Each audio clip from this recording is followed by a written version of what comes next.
Hello movie lovers, ಸರ್ಪರ ಅನ್ನೋ ಮೂವಿನ ನೋಡ್ಕೊಂಬಂದೆ. Star by Akshay Kumar ಅವರು. ಇದು ಒಂದು ರೀಮೇಕ್ ಮೂವಿ. ಸೂರ್ಯ ಅವರು ಮಾಡಿದ್ರಲ್ಲ, ಅದನ್ನು ರೀಮೇಕ್ ಮಾಡ್ತಾ ಇದ್ದಾರೆ. ಹಾಗೆ ಇದು ಡೈರೆಕ್ಟರ್ ಮಾಡ್ತಾ ಇರೋದು ಸೇಮ್ ಡೈರೆಕ್ಟರ್ ಅಂತ ಅನ್ಬೋದು. ಹಾಗೆ ಈ ಮೂವಿಯ ಒನ್ಲೈನ್ ಸ್ಟೋರಿ ವಿಚಾರಕ್ಕೆ ಬಂದರೆ, ಒಂದು ಲೋವರ್ ಕ್ಲಾಸ್ ಮಿಡಲ್ ಹುಡುಗ, ಅವನಿಗೆ ಒಂದು ದೊಡ್ಡ ಕನಸಿರುತ್ತೆ, ಒಂದು ಬಡವ್ರ ಜನರಿಗೆಲ್ಲ ಫ್ಲೈಟಲ್ಲಿ ಓಡಿಸ್ಬೇಕು ಅಂತ. ಹಾಗೆ ಅದನ್ನು ಒಂದು ಲೋ ಬಜೆಟಲ್ಲಿ ಮಾಡಬೇಕು ಅನ್ನೋ ಒಂದು ಪ್ರಯತ್ನದಲ್ಲಿ ಇರ್ತಾನೆ. ಹಾಗೆ ಟಿಕೆಟ್ ಒಂದು ಲೋ ಬಜೆಟ್ ಆಗಿ ಇರಬೇಕು ಅಂತ ಯೋಚನೆ ಮಾಡ್ತಾನೆ. ಅದು ಎಷ್ಟು ಪಟ್ಟಿಗೆ ಅವನು ಆ ಗೋಲ್ನ ಅಚೀವ್ ಮಾಡ್ತಾನೆ, ಇಲ್ಲ ಆ ಗೋಲ್ಡಲ್ಲಿ ಏನು ಅಡೆತಡೆಗಳು ಬರುತ್ತೆ ಅನ್ನೋದನ್ನೆಲ್ಲ ನೀವು ತಿಳ್ಕೊಬೇಕಂದ್ರೆ ಈ ಮೂವಿನ ಹೋಗಿ ನೋಡಬೇಕು. ಮೂವಿಯ ಡ್ಯೂರೇಷನ್ ನಿಮಗೆ 2 hours 32 minutes ಬರುತ್ತೆ ಅಂತ ಅನ್ಬೋದು. ಹಾಗೆ ಮೂವಿಯ ಸ್ಟೋರಿ ವಿಚಾರಕ್ಕೆ ಬಂದರೆ, ಇಲ್ಲಿ ಆ ಕ್ಯಾರೆಕ್ಟರ್ಗೆ ಇರೋ ಇಂಪಾರ್ಟೆನ್ಸು, ಆ ಗೋಲ್ ಇರೋದಕ್ಕೆ ಒಂದು ಪೊಟೆನ್ಷಿಯಲ್ಲು ಚೆನ್ನಾಗಿ ಕ್ಯಾರಿ ಫಾರ್ವರ್ಡ್ ಮಾಡುವ ಅಂತ ಅನ್ಬೋದು. ಹಾಗೆ ಕ್ಯಾರೆಕ್ಟರ್ಸ್ಗಳನ್ನ ಎಸ್ಟಾಬ್ಲಿಷ್ ಮಾಡೋದಕ್ಕೆ ಸ್ವಲ್ಪ ಟೈಮ್ ತಗೊತಾರೆ ಫಸ್ಟ್ ಹಾಫಲ್ಲಿ ಅಂತ ಅನ್ಬೋದು. ಅಲ್ಲಿಂದ ಸ್ಟೆಪ್ ಬೈ ಸ್ಟೆಪ್ ಆ ಪ್ರತಿಯೊಂದು ವಿಚಾರಗಳನ್ನು ತಗೊಂಡು ಹೋಗಿರೋದು ಸಖತ್ ಇಂಟ್ರೆಸ್ಟಿಂಗ್ ಆಗಿ ಸ್ಟೋರಿನ ತಗೊಂಡು ಹೋಗುತ್ತೆ ಅಂತ ಅನ್ಬೋದು. ಅಲ್ಲಿಂದ ಆ ವಿಲನ್ನ ಎಂಟ್ರಿ ಆಗಲಿ, ಆ ವಿಲನ್ನು ಆ ಹೀರೋಗೆ ಹೇಗಾರ ಅವನು ಡ್ರೀಮ್ಗೆ ಅಚೀವ್ ಮಾಡದೆ ಬಿಡಬಾರ್ದು ಅನ್ನೋದನ್ನೊಂದು ಪ್ರಯತ್ನದಲ್ಲಿ ಆ ವಿಲನ್ನ ಚೆನ್ನಾಗಿತ್ತು. ಆ ಪ್ರಯತ್ನಗಳೆಲ್ಲ ನೋಡೋದಿಕ್ಕೆ ಅಂತ ಅನ್ಬೋದು. ಅದ್ರ ಜೊತೆ ಒಂದು ಹೀರೋ ಮತ್ತು ಹೀರೋಯಿನ್ ಇಬ್ಬರ ಕಾಂಬಿನೇಷನ್ಸ್ಗಳು ಮೂವಿಯಲ್ಲಿ ಸಖತ್ ಇಂಟ್ರೆಸ್ಟಿಂಗ್ ಆಗಿ ಫಸ್ಟ್ ಹಾಫ್ ಥ್ರೂ ಔಟ್ ತಗೊಂಡೋದ್ರು ಅಂತ ಅನ್ಬೋದು. ಆ ಇಂಟರ್ವಲ್ ಬ್ಲಾಕ್ ಮೂವಿಗೆ ಎಂಗೇಜಿಂಗ್ ಆಗಿತ್ತು.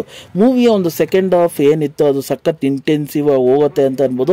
ನೆಕ್ಸ್ಟ್ ಅಲ್ಲಿ ಮೂವಿ ಏನಾಗುತ್ತೆ, ನಮ್ಮ ಹೀರೋ ಆ ಡ್ರೀಮ್ನ ಅಚೀವ್ ಮಾಡ್ತಾರಾ ಇಲ್ವಾ, ಇಷ್ಟೊಂದು ಅಡೆತಡೆಗಳ ನಮ್ಮ ಹೀರೋಗೆ ಅನ್ನೋದು ನಮಗಂತೂ ನೋಡಬೇಕು, ಮುಂದೆ ಏನಾಗುತ್ತೆ ಅನ್ನೋದು ಕ್ಯೂರಿಯಾಸಿಟಿ ಕೊನೆ ತನಕ ಕಾತರದಿಂದ ಕಾಣಿಸುತ್ತೆ ಅಂತ ಅನ್ಬೋದು. ಅದ್ರ ಜೊತೆ ನಮ್ಮ ಸೂರ್ಯ ಅವರ ಒಂದು ಗೆಸ್ಟ್ ಅಪಿರಿಯನ್ಸ್ ಮೂವಿಯಲ್ಲಿ ಬ್ಯೂಟಿಫುಲ್ ಆಗಿತ್ತು ಅಂತ ಅನ್ಬೋದು. ಹಾಗೆ ಆ ಕ್ಲೈಮ್ಯಾಕ್ಸ್ನ ಎಂಡ್ ಮಾಡಿರೋ ವಿಧಾನ ಸಖತ್ ಎಮೋಷ್ನಲ್ ಆಗಿ ಇತ್ತು ಅಂತ ಅನ್ಬೋದು. ಅದ್ರ ಜೊತೆ ಆ ಇನ್ಸ್ಪೈರೇಷನ್ಸ್ಗಳು ಕೆಲವೊಂದು ವಿಚಾರಗಳನ್ನು ಮೂವಿಯಲ್ಲಿ ತಿಳಿಸ್ಕೊಡ್ತಾರೆ ಅಂತ ಅನ್ಬೋದು. ಅದು ನೀವು ಮೂವಿಯಲ್ಲೇ ಹೋಗಿ ಎಂಜಾಯ್ ಮಾಡಿ ಅಂತ ಹೇಳ್ತೀನಿ. ಅದನ್ನು ನಾನು ಸ್ಪಾಯ್ಲ್ ಮಾಡೋಕ್ಕೆ ಇಷ್ಟಪಡಲ್ಲ.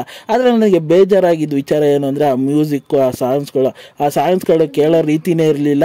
ಹಾಗೆ ಆ ಬ್ಯಾಕ್ಗ್ರೌಂಡ್ ಮ್ಯೂಸಿಕ್ಗಳು ಇನ್ನೊಂದು ಚೂರು ಬೇರೆ ಥರ ವರ್ಕೌಟ್ ಮಾಡ್ಬೋದಾಯಿತು ಬ್ಯಾಕ್ಗ್ರೌಂಡ್ ಸೀನ್ಸ್ಗಳಿಗೆಲ್ಲ ಅಂತ ಅನಿಸ್ತು ನನಗೆ. ಅದು ಇನ್ನೊಂದು ಚೂರು ವರ್ಕೌಟ್ ಆಗಿದ್ರೆ ಮೂವಿ ಇನ್ನೂ ಚೆನ್ನಾಗಿರ್ತಾ ಇತ್ತು. ಹಾಗೆ ಡೈಲಾಗ್ಸ್ಗಳು ಕೇಳೋದಕ್ಕೆ ಚೆನ್ನಾಗಿ ಬರ್ಕೊಂಡಿದ್ರು ಅಂತ ಅನ್ಬೋದು. ಆ ಡೈಲಾಗ್ಸ್ಗಳು ಇನ್ನೂ ಇಂಪ್ರೆಸಿವ್ ಆಗಿ ಕೆಲವೊಂದು ಸೀನ್ಸ್ಗಳು ಮಾಡ್ತು ಅಂತ ಅನ್ಬೋದು. ಎಸ್ಪೆಷಲಿ ಆ ಹೀರೋ ಮತ್ತು ಈ ಹೀರೋಯಿನ್ನ ಇಂಟರಾಕ್ಷನ್ ಸೀನ್ಸ್ಗಳೆಲ್ಲ ನೋಡೋದಕ್ಕೆ ಚೆನ್ನಾಗಿತ್ತು ಆ ಡೈಲಾಗ್ಸ್ಗಳಿಂದ. ಹಾಗೆ ಮೂವಿ ಓವರಾಲ್ ಆಗಿ ಖಂಡಿತ ಒಂದು ಫ್ಯಾಮಿಲಿ ಸಮೇತ ನೋಡ್ಬೋದಾದಂಥ ಮೂವಿ. ಖಂಡಿತ ಚಿಕ್ಕ ಮಕ್ಕಳನ್ನು ಕರ್ಕೊಂಡೋಗಿ ಎಂಟರ್ಟೈನ್ ಆಗುತ್ತೆ ಅಂತ ಅನ್ಬೋದು. ನೀವು ಆ ಸೂರ್ಯ ರಿಪೋರ್ಟರ್ ನೋಡಿಲ್ಲ ಅಂದರೆ ಈ ಮೂವಿ ಖಂಡಿತ ಇಷ್ಟ ಆಗುತ್ತೆ. ಹಾಗೆ ಈ ಮೂವಿಗೆ ನನ್ನ ರೇಟಿಂಗ್ ವಿಚಾರಕ್ಕೆ ಬಂದರೆ, ನಾನು 5ಗೆ 3 ಸ್ಟಾರ್ ಕೊಡ್ತೀನಿ ಅಂತ ಅನ್ಬೋದು. ಹಾಗೆ ಈ ರಿವ್ಯೂ ನಿಮಗೆ ಆನಷ್ಟು ಅನಿಸ್ತಂದರೆ, ಈ ವಿಡಿಯೋ ಇಷ್ಟ ಆಯಿತು ಅಂದರೆ ಈ ವಿಡಿಯೋಗೊಂದು ಲೈಕ್ ಮಾಡಿ. ಹಾಗೆ ನನ್ನ ಚಾನಲ್ನ ಸಬ್ಸ್ಕ್ರೈಬ್ ಮಾಡಿ ಮತ್ತು ಬೆಲ್ ನೋಟಿಫಿಕೇಶನ್ ಆನ್ ಮಾಡಿ. ನಿಮ್ಮ ಅನಿಸಿಕೆ ಅಭಿಪ್ರಾಯ ಏನೇ ಇದ್ರೂ ಕಮೆಂಟ್ ಮೂಲಕ ತಿಳಿಸ್ಬೋದು. ಈ ವಿಡಿಯೋ ಇಷ್ಟ ಆಯಿತು ಅಂದರೆ ಎಲ್ಲರಿಗೂ ಶೇರ್ ಮಾಡಿ. ಮತ್ತೆ ಮುಂದಿನ ವಿಡಿಯೋದಲ್ಲಿ ಸಿಗ್ತೀನಿ.